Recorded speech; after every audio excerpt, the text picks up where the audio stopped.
not a lot of major changes in prior years. The biggest, I think, probably theme, the most important theme is fewer dollars available for, fewer discretionary dollars available for resurfacing. And if our CIP amount does not increase, the amount of transfer that we have, you can increase that transfer and increase the amount of money you have available for the project. It's a restricted fund.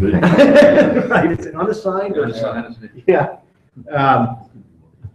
Anyway, we're below the target 15% that council established when we revised our financial policies a couple of years ago, as you may recall. Well, we hadn't committed to it. We talked about it, but well, right. I mean, we've always been at that level. At one point, we were looking at 25%. This was probably 15 years ago. Some communities, it's required in their charter, they have to set aside a certain percentage of their general fund dollars for the CIP. We've never had the requirement. We've had the desire to do that, but the challenge is you've got other CIP, you've got other general fund obligations, you've got to deal with operations and things. So what you're going to see in there is not a big change from what we've had in prior years in terms of what's coming from the general fund into the CIP. Consequently, there's just fewer, because a lot of our discretionary dollars are going to the point. You'll see Dean has set up in here a spreadsheet that shows the point project and what the obligation is, at least going out 9 years. It's going to go out farther, but we're looking at about a $350,000 annual contribution from the cities, from the CIP into the point project. So that'll be segregated as restricted. Right, and that's per year. And then, so that's $350,000, because at some point we've got, our obligation is going to be due to the state. So we're showing that it's a conservative way of doing it. I think it makes sense. But what it does is it just hamstrings us with the ability to do the local resurfacing. So that's a segue to a report that I included in here from Bill, which he referenced a couple of weeks ago about our resurfacing needs. It's kind of an update on what he gave us in connection with the discussions council had in 2015 with respect to a levy, and that is what our resurfacing, what we should be doing in terms of maintenance, not just resurfacing, but all the other things that you do with respect to maintenance and what we're able to do. So we just have to have that conversation with council and get your feedback. It's ultimately a conversation to have with the community about what, how we want to handle this gap. Because if I look through here, we do pretty well in utilities, but it's a set of dollars. It's dedicated revenue. We're doing pretty well in fire because it's separate dedicated dollars. It's this one area. It's no surprise, but that's something that we just want to have some conversation with you about. We're going to start that at the next council meeting.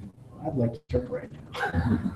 Well, yeah, we start reviewing the CIP at the next council meeting. It's really about the CIP. It's one piece of a bigger picture, and it's no surprise that I would raise it on the heels of the levy being defeated in November.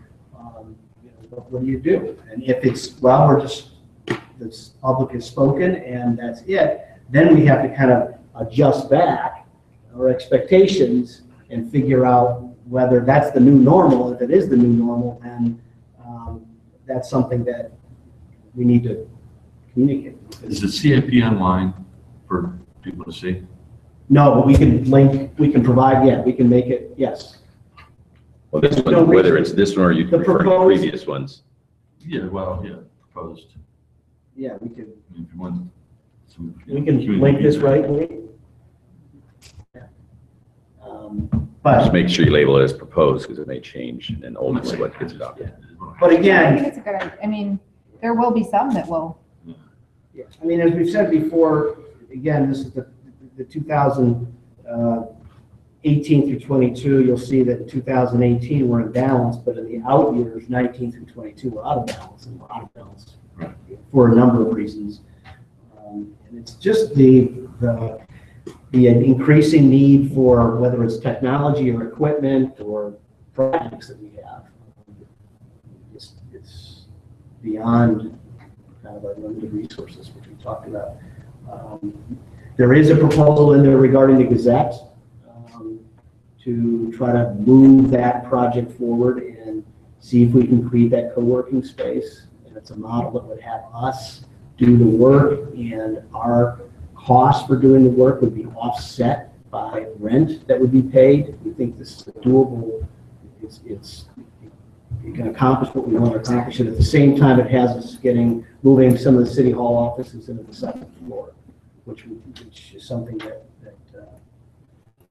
we can talk to you further about. But yeah, Just a couple comments, and then we want to get out of here. You know, Tom mentioned about that transfer from the general fund, and I had a summary sheet, and again, I can provide you what we've historically done, but since 2010, so basically over a 7 or 8 year period, our average of our income tax collection that we've transferred in is averaged almost 18%, because there were several years, but more often than not, it was at the end of the year in 2014, we actually, because our fund balance was higher in general fund, we pushed more into the CIP. It was actually 30%.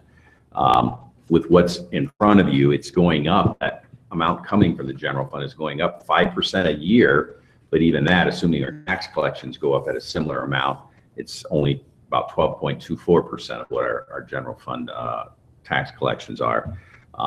The other thing Tom mentioned a little bit about water and sewer. Yes, there's a separate funding source, but there's challenges at some point, whether it's through this capital plan problem, which is this is just the plan, but at some point we really need to engage into the strategic side. There are limitations with our utilities, and there's going to be more demands. And so that linkage about how we go about doing that, because sometimes extending water and sewer lines, even if you have the resources, along with that is building houses, and now you got roads and other things that we all know from previous discussions, we just don't have the resources.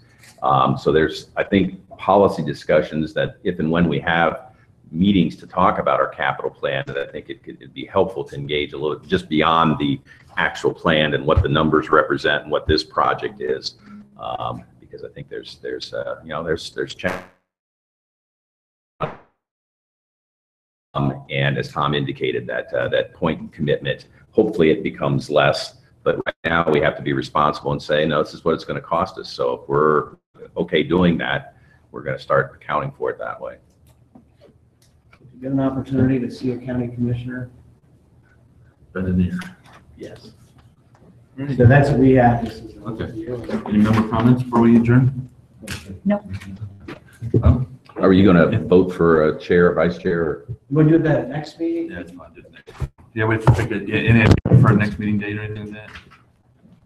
No, we will, Wrote over and sent Yeah. out the emails. I think we'd like to get it quarterly set on the 7th, because It's not I'll have easy. Elaine maybe follow That's up fine. with you guys on that, do it quarterly.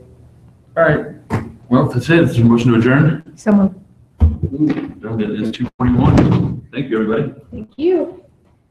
I'm off the fair line. Where's Yeah. that?